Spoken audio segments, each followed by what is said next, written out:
좌우로 인사하겠습니다. 잘 되고 있습니다. 행복합니다. 네, 한 번 더 인사할까요? 당신이 역사의 주역입니다.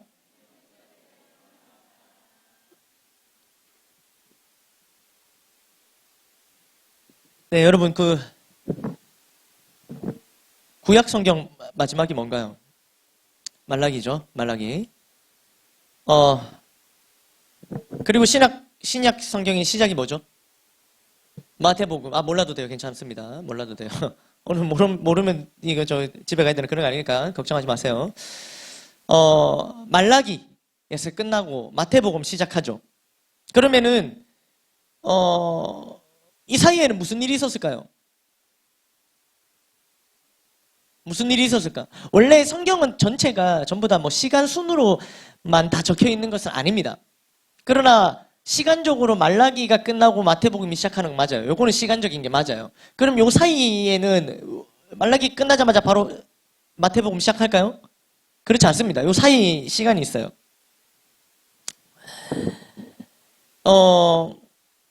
우리 이 사이를 보통 이제 한 400년 이렇게 보고 신구약 중간기라고 부르기도 하는데요. 요렇게 어쨌든 말라기 구약 끝나고 신약 성경으로 넘어오는데 신약에는 뭘로 시작합니까? 마태복음, 마가복음, 누가복음, 요한복음 이렇게 시작하죠. 이 사복음서로 시작합니다. 이 사복음서 4개는 시간적으로 이렇게 제일 빨리 일어난 일은 마태복음에 적혀있고 이렇나요? 그렇지 않죠. 어떻게 된 거죠? 이 사복음서는 같은 시대에 있었던 일을 다 다른 관점에서 조금씩 다른 관점에서 기록한 거예요. 근데 그 중에서도 마태, 마가, 누가 요 3개는 중복되는 게 굉장히 많아요. 서로. 그래서 요 3개만 또 뭐라고 따로 부르냐면 공간복음이라고 부릅니다. 요 3개만. 근데 요 마태, 마가, 누가 중에 뭐가 제일 먼저 쓰여졌을까요? 네, 오늘 본문이 마가니까 마가복음이겠죠? 대충 이게 눈치로 알 수 있습니다. 마가복음, 맞아요. 마가복음이 가장 먼저 쓰여졌다고 보는 입장이 가장 많습니다. 그러니까는 이제 어떻게 된 거예요? 구약 말라기 끝나고 그 다음 어떻게 됩니까? 신약 시작해요. 근데 이제 마태복음부터 시작하긴 하지만 실제로는 마가복음이 먼저 쓰여진 거죠. 뭐 같은 시대니까 상관없습니다. 그러면서 이제 구약 후 신약 마가복음은 이렇게 시작하죠. 마가복음 1장 1절입니다. 같이 읽어볼까요? 시작. 하나님의 아들 예수 그리스도의 복음의 시작이라. 복음의 시작이라. 신약의 시작, 복음의 시작 이렇게 시작하고 있습니다. 근데 이 사이에 무슨 일이 있었을까? 그러면 이 시작, 이제 복음의 시작은 됐어. 신약 시대. 그러면 이 말라기 다음에 무슨 일이 있었던 걸까? 과연? 아까도 말했죠. 400년. 신구약 중간기라고도 얘기하지만 암흑기라고도 부릅니다. 암흑기. 400년. 하나님의 말씀이 없었던 400년. 이런 기간이 있은 후에 마가복음이 시작됐고 그리고 복음의 시작이라 하면서 시작도 했어요. 그래서 마가복음을 시작하자마자 바로 신약과 구약을 이어줄 수 있도록 바로 구약을 바로 언급합니다. 바로 구약을 언급해요. 그래서 이게 400년이라는 그 중간기 시간이 많이 떨어져 있지만 그러나 신약과 구약은 연결되어 있다. 저자가 한 분이다. 성령님이시다. 아멘 아멘. 그러니까 이제 반증이나 한 듯. 그러니까 이게 참 너무 신기한 거죠. 실제로 이 기록된 사람이 저자가 있습니다. 근데 사람 저자가 있지만 이걸 통째로 보면 마치 한 사람이 쓴 것 같이 이게 다 연결이 되는 거예요. 기가 막힙니다. 내가 혼자 진짜 글을 써도 이렇게 쓰다가 내가 나중에 한 10년 뒤에 글을 쓰면은 앞에 10년 전에 글을 볼 수 있습니까? 엉망진창이에요. 그리고 막 낯설고 그런데 다 다른 사람이 다른 시대에 있었는데도 이게 통일이 되어 있는 거예요. 그러면서 구약을 언급하는데 마가복음이 2절과 3절 이렇게 언급합니다. 한번 읽어보겠습니다. 시작. 이사야 글, 구약을 언급하는 거죠. 계속 읽어보겠습니다. 보라, 내가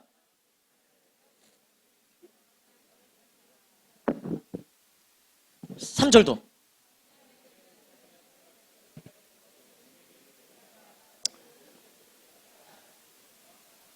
네, 이사야의 글이라고는 했지만 3절이 정확하게 3절이 이사야에 나오는 글이고요.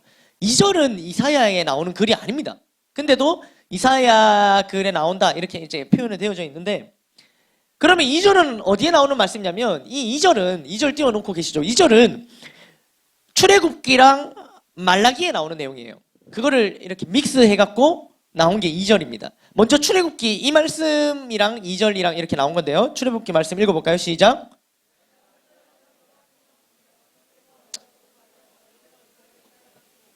똑같이 나오죠. 아까 우리 마가복음에서도 내가 내 사자를 네 앞에 보내노니 나오는데 이 출애굽기 말씀에서도 내가 내 사자를 내 앞서 보내니 이런 글이 똑같이 나오는 겁니다. 그러면서 또 말라기 말씀은 또 어떤지 한번 볼까요? 말라기 말씀도 같이 보겠습니다. 이게 믹스된 거니까 시작. 만군의 여호와가 이르노라 보라 내가 내 사자를 보내리니 그가 내 앞에서 길을 준비할 것이요. 그러니까 똑같은 거예요. 말라기도 또 이 얘기가 또 나오는 거예요. 그럼 출애굽기에서 이 말씀이 나왔을 때 이 출애굽기 상황은 어떤 상황이었을까? 출애굽기 상황은 어떤 상황이냐면 이제 출애굽합니다. 이게 지난 시간에 얘기했던 거예요. 혹시 지난 시간에 고인물 1을 안 듣고 오신 분들은 이거 돌아가서 고인물 1을 들어야 이게 좀 이해가 됩니다. 오늘은 고인물 2거든요. 고인물 2를 듣고 계십니다. 그러나 2든 1이든 전혀 새로운 모습으로 또 등장하시기도 했어요. 할렐루야 감사합니다. 제가 지금 1을 다시 해도 괜찮을 것 같기도 해요. 그러나 그렇지 않겠습니다. 그냥 2를 한번 해볼게요. 그러니까는 출애굽기 23장에 나오는 내용은 뭐냐면 모세와 이스라엘 백성이 이제 출애굽해서 광야를 갑니다. 근데 광야에는 길이 있습니까 없습니까? 광야에 길이 있어요 없어요? 여러분 저를 보셔야지. 겸비야 나를 봐야지. 광야에 길이 있어 없어? 없어. 누구 이제 얘기할지 모릅니다. 이제 긴장을 딱 이렇게 하고. 자, 광야에 길이 없어요. 그런데 길이 없는데 어떻게 지금 출애굽기 23장 20절은 무슨 말이냐면 내가 사자를 내 앞서 보내어 길에서 너를 보호하며 너를 내가 예비한 곳에 이르게 한다. 그러니까는 출애굽해서 광야에 길 없는 광야에 놓여진 이스라엘 백성들을 향해 주시는 말씀 뭡니까? 하나님께서 인도하시겠다고. 그 말이 하나님께서 인도하시겠다고. 그러니까 이 광야길을 기억하셔야 돼요. 또 말라기 말씀은 하나님께서 다시 그의 백성 위에 왕로로 타시고자 오실 때 한 전령을 보내갖고 하나님 앞에 길을 예비하라는 말씀이거든요. 그러니까 하나님이 다시 왕로로 타러 오시는데 그때 하나님의 길을 예비하실 그 사람을 보낸다 이거거든요. 근데 이게 뭐냐면은 결국에는 길을 예비하는 길을 안내하는 사람을 보내신다는 말씀인데 출애굽이나 말라기나 같은 말씀인데 이게 지금 마가복음에 나오고 있어요. 그러면은 출애굽 시대와 말라기 시대는 같은 시대입니까? 오늘 말씀은 집중하지 않으면 이해할 수 없습니다. 제가 여러분들 수준을 좀 높게 먹고 준비를 했습니다. 그러니까 집중하면 따라오셔야 돼요. 아니면 이거 놓칩니다. 자, 출애굽이랑 말라기랑 시기가 같습니까? 다르죠? 근데 비슷한 말씀이 나와 있는 거예요. 당연히 출애굽이 먼저고 말라기가 나중입니다. 그러면서 이 다른 시대에 있었던 이 두 가지 말씀을 짬뽕시켜갖고 오늘 마가복음에 등장시키고 있는 거예요. 2절에 이 말라기 출애굽기 말씀을 쫙 깔고 그리고 3절에 진짜 이사야 말씀을 인용하는데 그 말씀을 한번 보도록 하겠습니다. 이사야 40장 3절 말씀입니다. 이게 마가복음 1장 3절을 인용한 말씀인데요. 시작. 너희는 광야에서 여호와의 길을 예비하라. 사막에서 우리 하나님의 뜻대로를 평탄하게 하라. 아멘. 그러니까 이것은 광야에서 여호와의 길을 예비하며 외치는 자에 대한 말씀인 거예요. 광야에서. 이 말씀을 하나님께서 그의 백성을 포로 생활에서 자유케 하시려고 또 해방받은 백성 위에 왕노릇 하실 거라고. 누가? 하나님이. 그러니까 지금 하나님이 왕노릇 하셔야 되고 하나님이 왕이셔야 되는데 지금 이스라엘 백성들이 다른 무언가에 포로되어 있는 거예요. 그들에게 왕이 하나님이 아니야. 다른 왕이야. 근데 하나님께서 어떻게 하시겠다는 거예요? 그 포로되어 있는 자들을 해방시킨 다음에 그들 위에 왕으로 서시겠다는 거죠. 아멘. 이걸 위해서 이 길을 예비할 사람을 보낸다는 말씀입니다. 그러니까는 우리가 출애굽 당시로 보면은 이해가 됩니다. 이건 지난 시간에 했던 거기 때문에 이해가 잘 됩니다. 출애굽 당시에 이스라엘 백성들은 어디에 포로가 되어 있습니까? 출애굽의 답이 있잖아. 어디에 포로되어 있습니까? 다 알려주잖아. 출애굽할 때 어디에 포로되어 있 당연히 당연히 애굽이죠. 당연히 애굽에 포로되어 있습니다. 그런데 애굽에 포로가 되어 있는데 하나님께서 선택받은 백성이 다른 이방 나라에 포로되어 사는 게 맞습니까? 아니죠. 하나님 나라 하나님의 백성이에요. 그런데 엄한 나라가 갖고 거기에 포로로 살고 있는 게 맞냔 말이에요. 아, 절대로 가당치 못한 얘기죠. 그런데 그냥 거기에 가서 그 다른 나라의 백성으로 살고 있는 것도 아니고 거기에서 포로로 살고 있는 거예요. 원래는 하나님께서 복을 주셨죠. 300년이나 아주 부흥케 하셨죠. 번성케 하셨습니다. 생육하고 번성하고 300년. 그런데 이 복 주신 이유를 모르고 살다 보니까 어떻게 됩니까? 포로로 잡혀가는 거예요. 포로가 되는 겁니다. 하나님이 주신 복 때문에 이 복의 이유를 모르니까 어떻게 되는 거예요? 이 복 때문에 포로가 되는 거예요. 그래서 말씀드렸죠. 우리가 받은 복은 뭡니까? 예수님을 이렇게 어릴 때, 젊을 때 믿을 수 있다는 거예요. 복입니까? 아닙니까? 이게 복이죠. 이게 엄청난 복입니다. 모태신앙 복 아닙니까? 복입니다. 모태신앙 복입니다. 엄청난 복입니다. 여러분, 이왕이면 나의 자녀가 모태신앙으로 크길 바라지 당대신앙으로 크길 바랍니까? 내 아이에게 당대신앙을 물려주기 위해서 내가 갑자기 신앙을 버립니까? 아무도 그렇지 않습니다. 우리 아무도 그렇게 하지 않습니다.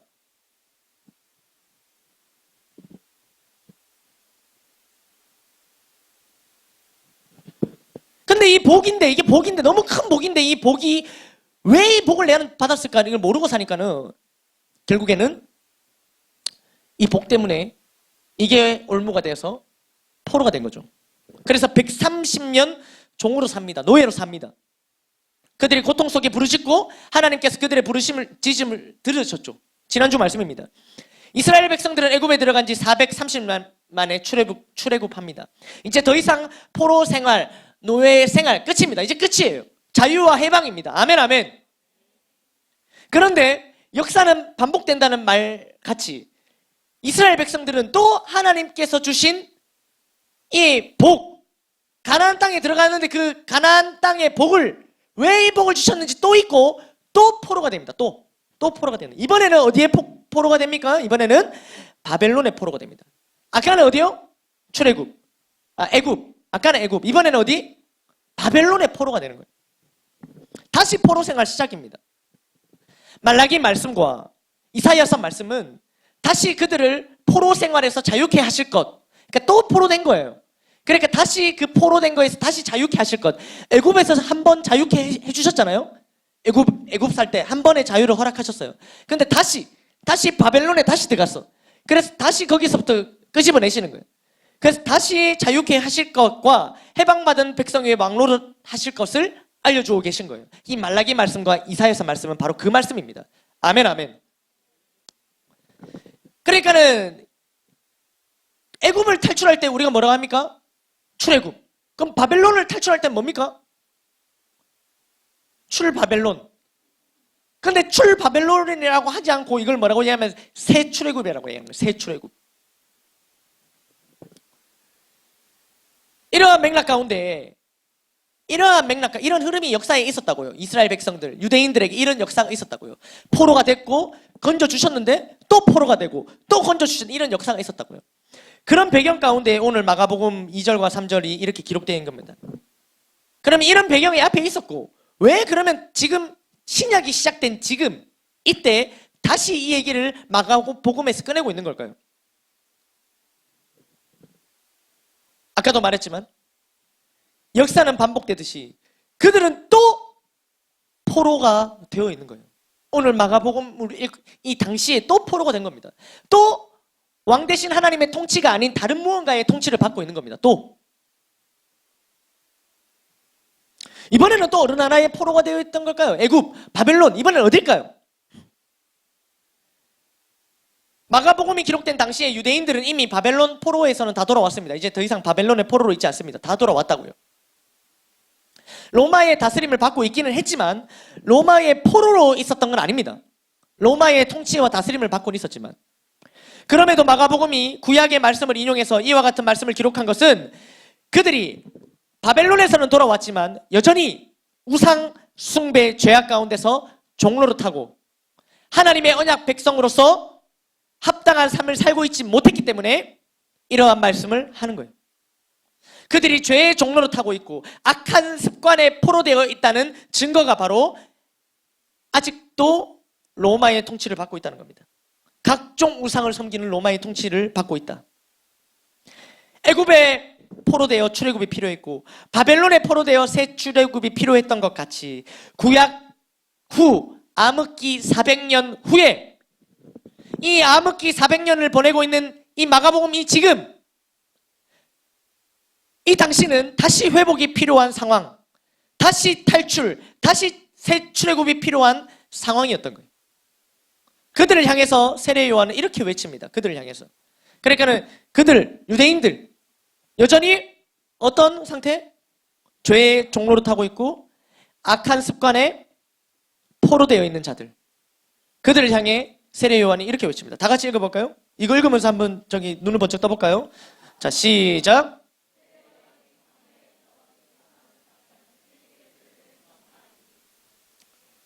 세례 요한이 이렇게 얘기하는 거예요. 이 원래는 요한입니다. 이름은. 요한의 별명이 뭡니까? 세례 요한. 맞습니다. 그래서 세례 요한입니다. 세례 요한은 요한의 별명입니다. 세례 요한. 왜 그럴까요? 왜 세례 요한이라는 별명을 요한은 얻었을까요? 세례를 베풀었으니까. 요한은 세례를 베풀었습니다. 특히 회개의 세례라고 표현되어 있습니다. 회개의 세례. 세례의 성격이 세례받는 사람들을 회개케 하는 일에 집중되어 있다는 거예요. 왜 세례를 주냐면 왜 사람들을 회개케 하는 일. 당시 회개의 의미는 뭐냐면은 하나님께로 돌아가는 거예요. 하나님께로 돌아가는 행위가 회개입니다. 아까 우리 찬양 불렀잖아요. 여호와께 돌아가자. 이게 뭡니까? 회개하자 이런 겁니다. 이게 돌아가는 게 회개라고요. 그러니까 잘못된 삶, 잘못된 길에서 멈춤 정도의 소극적인 태도가 아니라 적극적으로 하나님께로 돌아가는 적극적인 행위, 이게 바로 회개예요. 이거를 할 수 있도록 돕는 세례, 이거를 했던 사람이 세례 요한이에요. 또 특별히 그러니까는 이 유대인들이 하나님께로 돌아가려면, 이 많은 유대인들이 하나님께로 돌아가려면 어떻게 해야 된다고요? 자기한테 와서 회개의 세례를 받아야 된다, 이 얘기를 한 거예요. 말씀해 보시면 그 세례는 죄 용서를 위한 것이라고 되어 있죠. 죄 용서. 죄 사함을 받게 하는. 그러니까는 세례의 목적은 죄 용서를 받게 하는데, 죄 사함을 받게 하는데 있었던 거예요. 돌이켜서, 죄에서 돌이켜서 죄 용서를 받게 하는데 이 세례의 목적이 있었던 거죠. 물론 이 요한이 자기가 그냥 네 죄를 사하노라 하면서, 요한 자체가 죄를 사해 준 게 아닙니다. 죄사함의 정권은 하나님께만 있기 때문에 요한이 그럴 수는 없습니다. 그러나 요한이 하려고 했던 것은 뭐냐면요, 죄 용서, 죄를 용서하고 말고의 결정은 하나님께 달렸지만 죄로부터 돌이켜서 하나님을 향해 살아가게 하고자 하는, 그렇게까지 만드는 역할을 세례 요한이 하려고 했던 거예요. 아멘, 아멘. 당시에 그러면은 죄 용서, 죄 문제를 해결하려면 어떻게 했을까요? 당시에 사람들은, 유대인들은 어떻게 했을까요? 그전에는 세례를 받았을까요? 어떻게 했을까요? 성전에 가서, 성전에서 나름대로 이 죄를, 문제를 해결하는 어떤 의식이 있었어요. 그 예배 형식이 있었다고요. 근데 그게 있었는데 이미 사람들은 그렇게 하고 있었고, 그런데 그렇게 하지 않고 어떻게 해야 합니까? 지금 나한테 와서 세례를 받으라고 하는 거예요. 성전에 들어가는 게 아니라 이 물에 들어가야 된다고 얘기하는 거예요. 이렇게 말할 때 누구랑 갈등이 있겠습니까? 성전 권력자들과 갈등이 있겠죠. 그럴 수밖에 없습니다. 여러분 보십시오. 만약에 우리 담임 목사님께서 여기서 오늘 이제 세례식입니다 하면서 이제 오늘 다 이렇게 딱 세례를 준비하고 마음으로 딱 준비하고 오십시오 하면서 다 여기 이제 우리 나름대로 성찬식, 만찬식 그런 게 있잖아요. 그거 다 준비하고 여기 다 왔어요. 세례식 하러 왔어요. 준비해 왔는데 예를 들면 제가 바깥에서 막 다 나오세요. 거기서 그렇게 하는 게 아니에요. 성전에서 다 나와. 나한테 일로 와서 나한테 세례를 받아야 돼. 그래서 제가 이렇게 물 이렇게 받아놓고 일로 와 하면서 사람들 이렇게 오면은 물이 담가갖고 이게 세례 이렇게 해야 돼 하면서 제가 만약 이렇게 하고 있으면은 제가 누구랑 마찰이 있겠습니까? 담임 목사님이랑 마찰이 있겠죠. 목사님 당장 뛰어오시겠죠. 그렇죠. 그래서 저는 물에 담그시겠죠. 담그시지만 다시 끄집어내지는 않으실 겁니다. 그러니까는 이렇게 했을 때 원래 하던 그들의 방법이 있었던 거예요. 죄의 문제를 해결하려고 원래 그들이 하던 방법이 있었고 유대인들은 계속 그렇게 하고 있었어요. 성전에 가서 죄 문제를 해결하고 있었다고. 근데 갑자기 세례 요한이 등장해갖고 광야에서 외치면서 그 성전에 들어가지 말고 나와서 이 물에 들어가라고 얘기하고 있으니까 이게 무슨 상황입니까? 황당한 상황이죠. 그러니까 분명히 성전 이 관계자들, 성전 권력자들과 마찰이 일어날 거라는 걸 알면서도 세례 요한은 지금 익하고 있는 겁니다. 세례 요한은 지금 어디에서 말하고 있습니까? 말씀에 나오죠.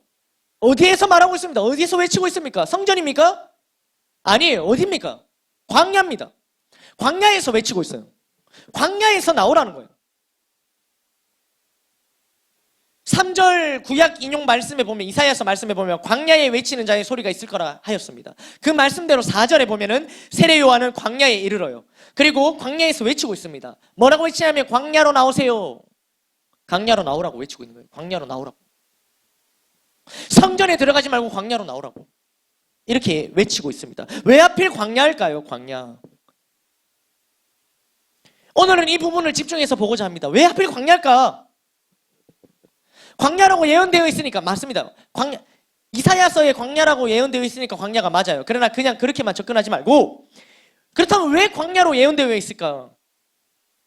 오늘 본문에서 세례 요한은 왜 광야에서 광야로 나오라고 외치는 것일까요? 당시 유대인들에게 광야는 굉장히 특별한 곳이었습니다. 여러분에게 광야는 어떤 곳입니까? 광야. 우리 한번 광야를 가봤습니까? 우리는 광야를 안 가봤어요. 우리는 다 이 대한민국은 다 산이고 광야라 이럴 만한 데가 없습니다. 그러니까 광야 제가 여러분들 광야가 어디라고 생각하십니까? 하면 광야에 대한 아이디어가 없죠. 잘 없습니다. 그냥 우리 상상 속의 광야, TV 속에 보던 그런 정도. 그러나 유대인들에게는 아니었어요. 원형적 지식이라는 말이 있습니다. 원형적 지식. 어떤 사물이나 장소, 단어를 떠올릴 때 그것에 관한 기억. 예를 들면 여러분 이거죠. 여러분 365라는 단어를 딱 들으면 뭐가 생각납니까? 감자탕. 이게 말이 됩니까? 이게 말이 어떻게 365를 들었는데 감자탕이 떠올릴 수 있습니까? 이게 바로 원형적 지식이라는 겁니다. 무슨 말인지 아시겠습니까? 이해를 못 하시는 분들 아직까지 이런 데 기억이 없기 때문에 그럴 수 있는데 곧 이게 우리 교회에 조금만 있으면 이 원형적 지식을 가지게 되어 있습니다. 365는 감자탕. 말도 안 되는 거죠. 365는 1년 아닙니까? 뭐 이렇게 얘기할 수 있는데 아닙니다. 감자탕입니다. 이게 원형적 지식이에요. 그러니까 뭔가 사물이나 단어를 딱 떠올렸을 때 그것과 바로 링크되어지는 그 기억이죠. 떠오르는 기억. 그겁니다. 우리는 이제 마스크 하면 뭐 떠오릅니까? 코로나. 그러니까 전 세계 사람들이 이러한 원형적 지식을 가지게 된 거죠. 이와 같이 이 유대인들에게는 이 광야라고 딱 떠올리면 광야를 딱 떠올리면 바로 원형적 지식. 우리가 365 감자탕 하듯이 광야 하면 바로 딱 떠오르는 게 있어요. 뭘까요? 출애굽입니다. 출애굽. 광야 하면 출애굽이에요. 우리는 광야 뭐. 우리는 이렇게 되지만 이 사람들한테는 아니라고요. 그리고 오늘 말씀 이 사람들한테 주시는 말씀이에요. 출애굽이에요. 지난주 말씀 기억하시죠? 계속 언급하고 있습니다. 애굽에서 430년 살다가 나오게 된 역사적 사건입니다. 430년. 그 중에서도 130년은 종로로 타며 노예로 살았습니다. 완전히 고인물이었습니다. 그들은. 그래서 거기서 막 고통 속에 막 부르짖습니다. 그들의 부르짖음을 하나님께서 들으시고 모세를 준비시키시죠. 그리고 출애굽시켜 주십니다. 드디어 해방입니다. 아멘 아멘. 지긋지긋한 노예 생활, 포로 생활 여기서 해방됐어요. 해방돼 갖고 드디어 자유와 해방. 와, 드디어 노예 생활 이 지긋지긋한 포로 생활에서 해방되어서 그들이 들어간 곳이 어디입니까? 호텔입니까? 광야입니다. 광야. 광야는 출애굽이에요. 이곳에서도 그들은 40년 보냅니다. 유대인들이 유월절 절기를 지킬 때마다 반복해서 떠올렸던 이 역사적인 기억이 있는 장소가 바로 광야였던 거예요. 광야, 출애굽. 출애굽 후의 목적지가 어디였습니까? 가나안 땅. 출애굽 후의 목적지가 가나안 땅이었어요. 그러니까 이스라엘 백성들은 광야를 벗어나야만 가나안 땅으로 갈 수 있었어요. 그래서 이 광야는 애굽 광야 가나안 땅으로 합시다. 이 광야는 벗어나고 싶은 땅이었어요. 그들에게 벗어나야만 하는 땅이었어요. 애굽에 이 광야는 아무것도 없어요. 애굽에 종으로 있을 때는 집이라도 있었어요. 집이라도 있었어요. 광야는 집이 없어요. 애굽에 종으로 있을 때는, 노예로 있을 때는 힘들게 일은 했지만 먹을 건 줬어요. 광야에는 먹을 것도 없어요. 물도 없어요. 이스라엘 백성들은 광야에서 너무 힘든 나머지 가나안 땅 안 가도 좋으니까 다시 애굽으로 돌아가자. 다시 이 광야를 벗어나자. 애굽으로 돌아가고 싶다. 이렇게 얘기할 정도로 이 광야는 어떤 땅? 벗어나고 싶은 땅이었던 거예요. 15일이면 통과할 수 있는 거리를 40년이나 돌며 이스라엘 백성들은 이번에는 광야 고인물이 됩니다. 광야 고인물. 물론 광야 생활 동안 하나님의 인도하심과 보호하심에 대한 기억도 있습니다. 그러나 광야는 최종 목적지가 아니었고 광야에서의 그 긴 시간은 하나님의 인도하심, 보호하심 느끼라고 허락된 40년이 아니라 그것은 그들의 불평, 불만, 불순종의 결과였습니다. 그래서 이스라엘 백성에게 광야는 벗어나야만 하는 곳이고 벗어나고 싶었던 곳이 바로 광야입니다. 광야는 제가 계속 얘기하죠. 강조하고 있습니다. 광야는 어떤 곳? 들어가야 되는 곳입니까? 나와야 되는 곳입니까? 광야는 나와야 되는 곳이에요. 벗어나야 되는 곳이에요. 그런데 오늘 세례 요한은 뭐라고 외치고 있습니까? 광야로 들어와라.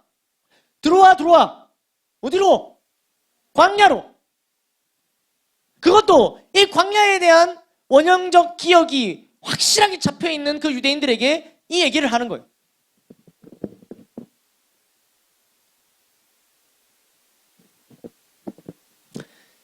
출애굽 당시에 벗어나고 탈출해야 하는 곳이 애굽이었어요. 탈출해야 되는 곳이 어디였습니까? 애굽.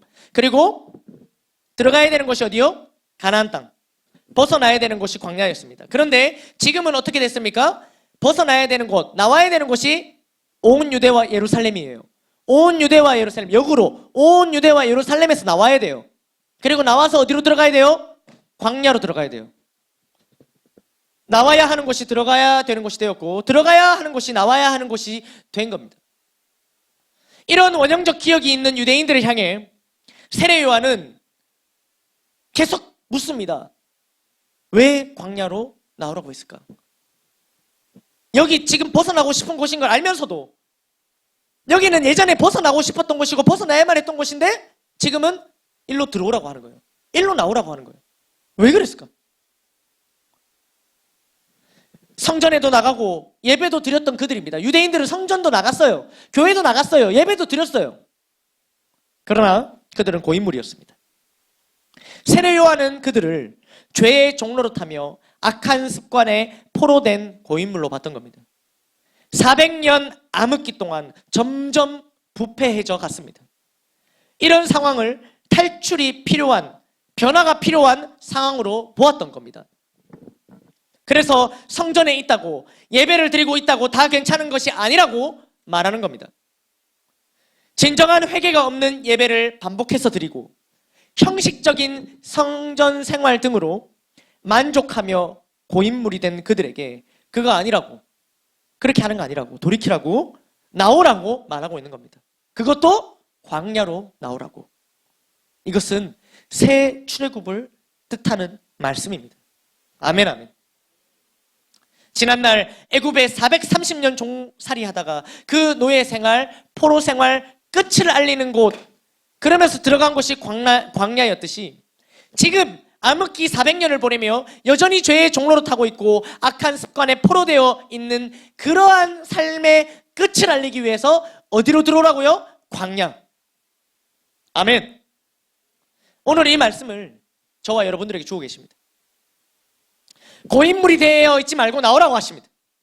지난주에 이어서 다시 말씀하시는 거예요. 고인물 되지 말고 나오라고. 나와 있지 않습니까? 오늘 이 말씀은 이렇게 성전에 나와 있는 자들에게 주시는 말씀이에요. 나와 있지만 나오라고. 우리는 애굽의 종로로 타려 지음받은 자들이 아닙니다. 우리는 하나님 나라의 백성입니다. 아멘. 우리는 하나님의 자녀입니다. 죄의 종로로 타는 삶, 죄의 종로로 타는 삶, 악한 습관에 포로된 삶, 이렇게 살아가는 삶이 하나님의 자녀다운 삶이 아닙니다. 나와야 됩니다. 성전 안에 있습니까? 예배도 드리고 있습니까?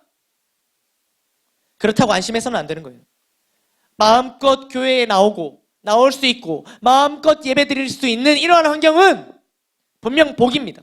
큰 복입니다. 복 주신 이유를 알아야 되는 거예요. 알려고 해야 합니다. 그런데 이유를 알려고도 하지 않고 왜 지금 같은 때에 예수님을 믿게 하셨는지, 왜 지금 같은 때에 나에게 믿음을 주셨는지를 모르고 신앙생활을, 교회 생활을 반복하게 되면 적응합니다. 익숙해지기도 할 겁니다. 그러나 이내 첫 마음과 감격 등은 사라지고 잊혀집니다. 그리고 형식만 남아있는 거예요. 껍데기만 들어와 앉아있는 겁니다. 주님을 향한 사랑, 그 마음, 구원의 감격, 예배를 통한 은혜, 감격, 이러한 것들이 사라진 지 오래입니까?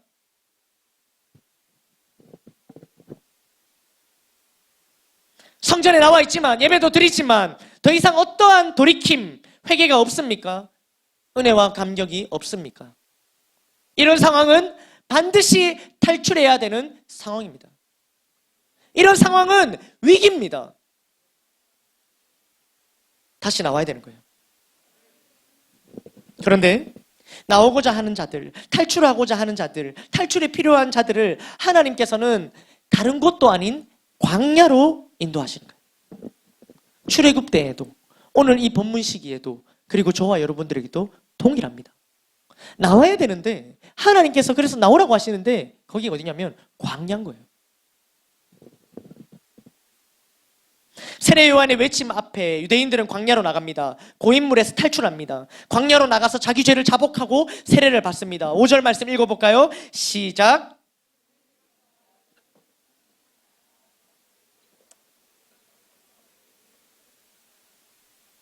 그러니까 우리 이제 다 알겠어요. 아, 고인물 되면 안 되지.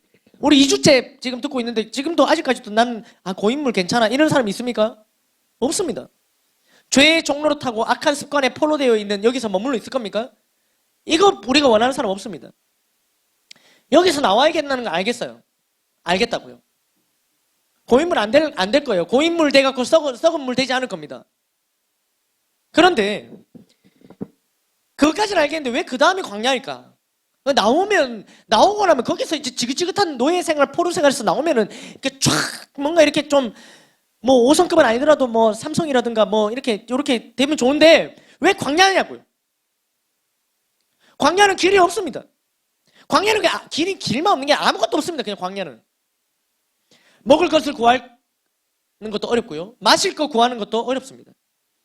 집이나 성이 없기 때문에 외부의 적들이 얼마든지 쳐들어올 수 있는 위험에 놓여 있습니다. 사람뿐만 아니라 짐승도 무섭습니다. 공격이 들어옵니다. 한마디로 먹고 살기 굉장히 어려운 곳입니다. 광야. 광야는요, 다 모두가 나오고 싶은 곳이지 아무도 거기 들어가고 싶어하는 사람이 없어요. 다 나오고 싶은 곳이지. 아니, 우리 먹고 살기 어려운 곳에 들어가고 싶은 그런 분이 계십니까? 우리는 최대한 일은 힘들고 빡세게 일하고 장시간 일하고 고되게 일하면서 휴가도 없으면서 돈은 많이 주는, 돈도 적게 주는 그런 곳에 가고 싶습니까? 아무도 안 갑니다.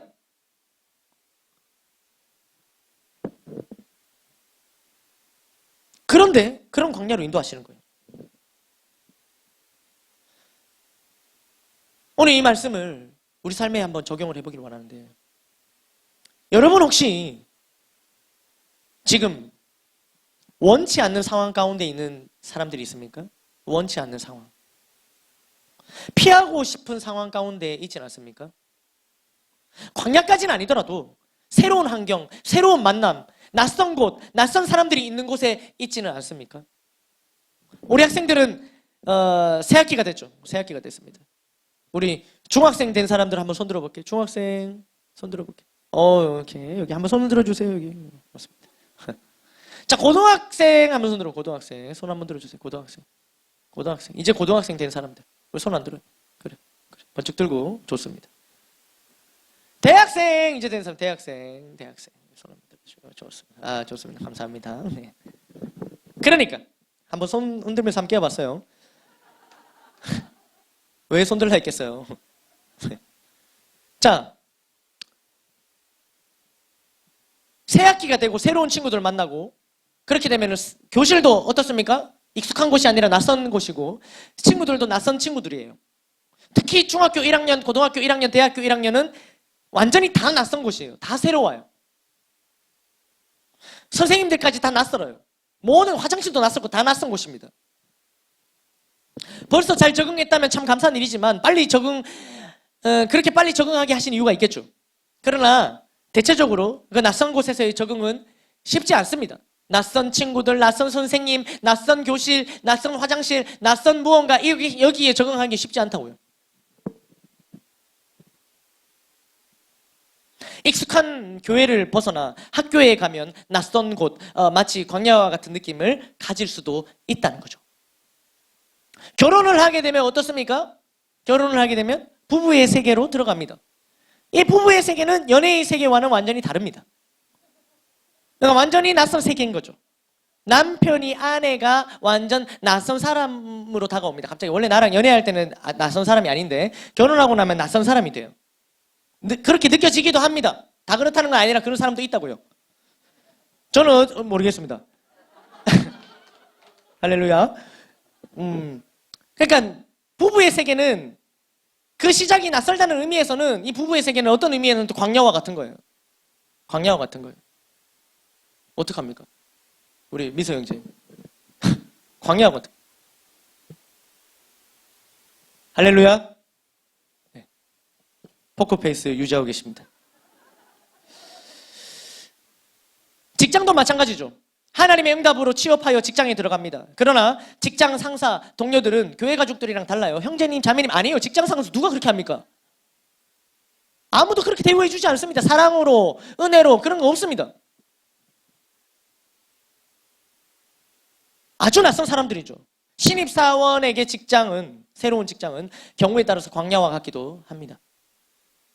이런 상황이 아니더라도 내 마음대로 되지 않는 인간관계들도 역시 광야와 같이 다가오기도 합니다. 어디서부터 어떻게 이 관계를 풀어나가야 될지 모르는 거예요. 어떻게든 해보려고 하다가 더 꼬여. 더 어려워져, 관계가. 그러니까 그냥 그 관계를 푸는 거를 아예 포기해버리는 거죠. 예수님을 믿고 이제 탄탄대로일 줄 알았는데 이게 뭡니까? 광야인 거예요. 광야를 만납니다. 우리는 이와 같이 삶의 광야를 만납니다. 어디로 가야 할지, 어떻게 해야 할지 모르는 상황을 만납니다. 광야는 길이 없는 곳이니까 그렇습니다. 광야는 길이 없는 곳이니까. 우리는 상황 속에서 길이 없는 것만 같은 답답한 상황을 만나는 거예요. 우리가 원하든 원하지 않든 우리는 광야로 들어가게 됩니다. 아무것도 없는 곳, 길이 없는 곳, 내 힘만으로는 절대 살 수 없는 곳, 광야입니다. 왜 이런 곳으로 인도하실까요? 불순종에 대한 하나님의 징계인가요? 그렇지 않습니다. 징계로 광야에 간 게 아니에요. 우리가 지금 마치 그런 상황을 만난 것 같을 때 그 상황들은 하나님께서 불순종해서 징계로 주신 그 결과물이 광야가 아닙니다. 징계는 그냥 430년 그대로 거기에 고인물로 있는 게 징계입니다. 징계는 400년 동안 계속 썩어 들어가는 그 암흑기가 징계입니다.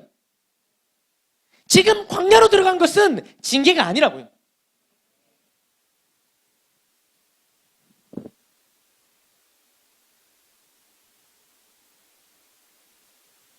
오히려 고통과 괴로움에 부르짖을 때 그 부르짖음에 하나님께서 응답해 주셨고 그 결과 광야를 만나게 된 겁니다.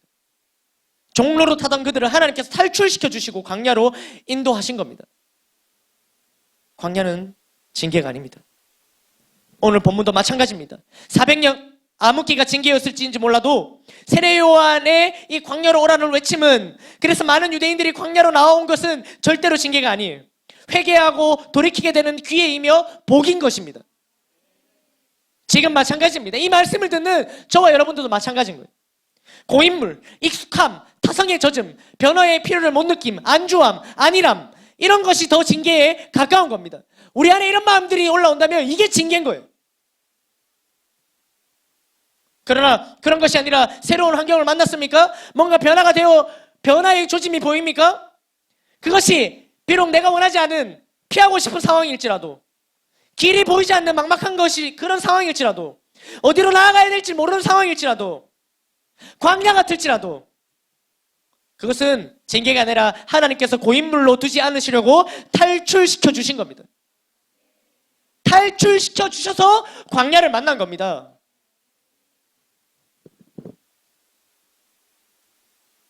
진짜 자유와 해방을 주시고자, 진정한 자유와 해방을 주시고자 광야를 허락하신 거예요. 그러니 광야와 같은 상황 속에 우리가 있다면 그 안에서 자유하시면 됩니다. 광야는 자유와 해방입니다. 아멘, 아멘. 말이 쉽지요. 이렇게 할 수 있습니다. 광야에서 어떻게 자유를 느낍니까? 답답한데, 길이 안 보이는데, 먹고 살기 힘든 상황인데, 말 그대로 광야. 어떻게 거기서 자유합니까? 여러분, 하나님께서 자유와 해방을 주시면서 인도하신 곳이 광야예요. 그러니까 그냥 하나님께서 절대로 그 광야에 내버려 두지 않으신다고요. 아멘, 아멘. 다음에 구절을 읽으면서 말씀을 맺겠습니다.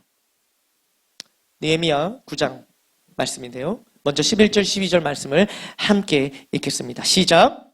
또 주께서 우리 조상들 앞에서 바다를 갈라지게 하사 그들이 바다 가운데를 육지같이 통과하게 하시고 쫓아오는 자들을 물에 던지시고 낮에는 구름 기둥으로 인도하시고 밤에는 비추셨사오며, 광야에서 이렇게 인도하셨다는 거예요. 또 하나 볼까요? 19절입니다. 한번 한 목소리 읽어볼게요. 시작.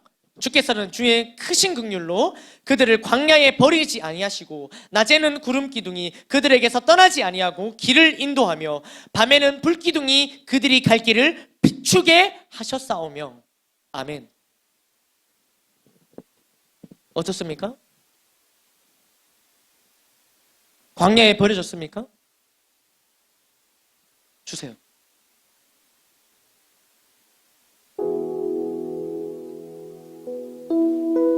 하나님께서는 광야를 허락하시고요, 자유와 해방으로 광야를 허락하시고, 아무것도 없는 그곳, 두려운 곳, 길이 안 보이는 곳, 답답한 곳에서 그냥 두신 게 아니라 밤이나 낮이나 지켜보호하시고 길을 인도하셨습니다.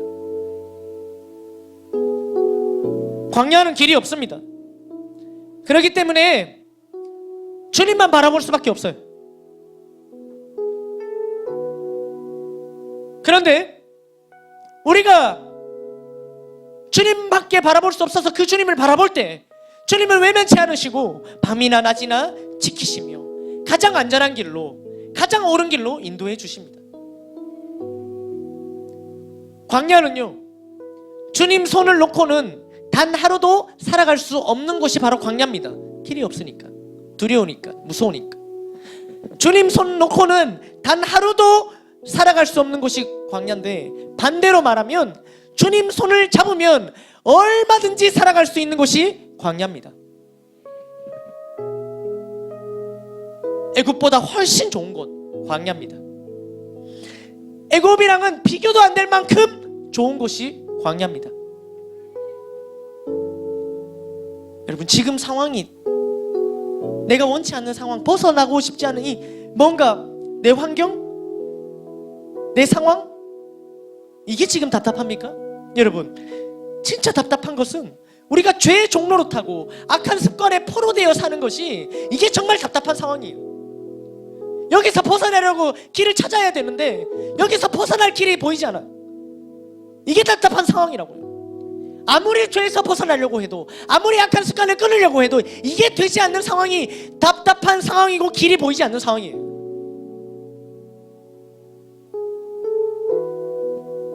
애굽 430년, 암흑기 400년이 정말 답답한 상황인데 많은 사람들은 이런 거에는 적응해버려요. 그리고 아무런 시도를 하려 하지 않습니다. 고인물이 되는 거예요. 그냥 적당히 죄 짓고 살아가는 삶에 적응해버린 거예요. 그냥 좀 적당히 하나님 믿고 적당히 사랑하고 세상을 더 사랑하고 사는 이 삶. 죄를 지어도 주일날 예배 한 번 드리고 나면 그래도 예배 드렸으니까 이러면서 마음에 혼자 위안을 얻고 돌아가면 이러면 된 겁니까? 이게 답답한 상황이에요. 이렇게밖에 안 되는, 이렇게밖에 반복할 수 없는 신앙생활이 답답한 겁니다.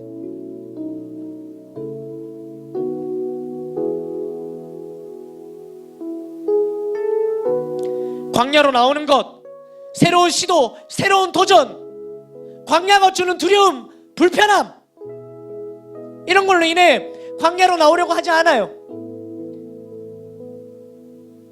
고인물로 살다가 썩은 물이 되는 거예요. 오늘 말씀을 통해 혹 고인물이 돼버린 우리를 향해 하나님께서 다시 나오라고 하십니다.